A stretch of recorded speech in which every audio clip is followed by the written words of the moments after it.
नमस्कार, दिशा style and स्पाइसमध्ये आपलं स्वागत आहे। आज आपण चकलीची भाजणी करणार आहोत।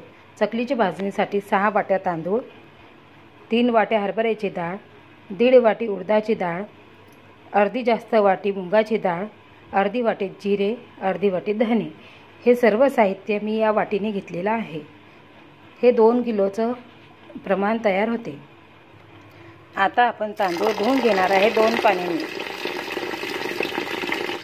2 पाण्याने स्वच्छ धुवून घ्यायचे आहे। आता आपण हरभऱ्याची डाळ पण स्वच्छ धुवून घेणार आहे आणि सावलीतच वाळू घालणार आहे। मी मुगाची डाळ आणि उडदाची डाळ दोन्ही एकत्र करून धुवून घेते, स्वच्छ धुवून घेते आणि वाळत घालते सावलीमध्ये। बघा, सर्व डाळी मी एका कॉटनच्या कपड्यावर वाळत घातलेले आहे, घरामध्येच घातलेले आहे फॅन खाली। मध्ये 15-20 मिनिटांनी डाळीला आणि तांदूळाला असा हात देऊन घ्यावे, म्हणजे ते खाली चिटकणार नाही।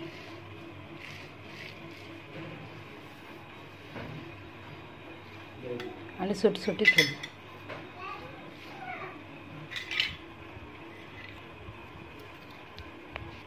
आता डाळी तांदूळ हे सगळं सुकलेलं आहे। आता आपण याची भाजणी करून घेऊया। आपण कढई गरम करून घेतलेली आहे, त्यामध्ये थोडंसं तांदूळ टाकून घेऊ आणि भाजणी सुरू करू।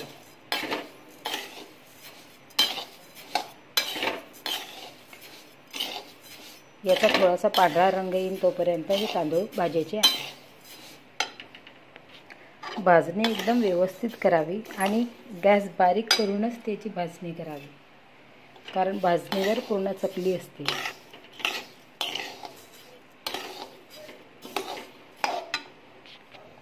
हे बघा, तांदूळ भाजून झालेले आहे। असा थोडासा रंग चेंज होऊन जातो त्याचा आणि थोडेसे गुलाबी रंग येतो। आता डाळ पण आपल्याला मंद आचेवर भाजून घ्यायची आहे। साधारण 10 मिनिटं हे डाळ मी भाजून घेणार आहे। तांदूळाला मला 15 मिनिट लागले। हे बघा, अशी डाळ पण भाजून झालेली आहे। आपण आता मुगाची डाळ आणि उडदाची डाळ दोन्ही मी मिक्स केलेली आहे, ती पण डाळाशीच भाजून घेणार आहे 10 मिनिटं। हे बघा, डाळीचा कलर असा आलेला आहे। डाळ भाजून झालेली आहे। आता मी धने आणि जिरे पण असेच भाजून घेणार आहे बारीक गॅसवर। धने आणि जिरे मी वेगळे वेगळे भाजणार आहे। आधी धने भाजते, नंतर जिरे भाजते। आता मी जिरेही भाजून घेते।